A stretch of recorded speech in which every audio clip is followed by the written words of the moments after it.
Basically just season your steaks with garlic, salt, pepper, and any other topping you might want. We're gonna let them rest for about 5 to 10 minutes. Add your mushrooms, butter, and cooking red wine. Also, 3 cloves of garlic. Garlic. Mix in a little onion. Just stir it up. Let your sauteed mushrooms simmer until the consistency of the fluid gets kind of thick. I strained off some of the liquid, and right now I'm just kind of drying them a little bit.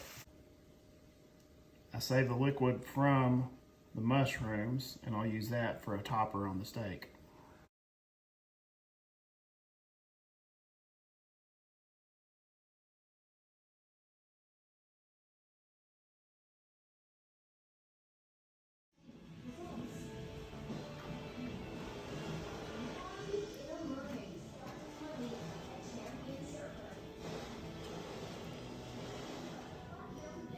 It'll be the same way.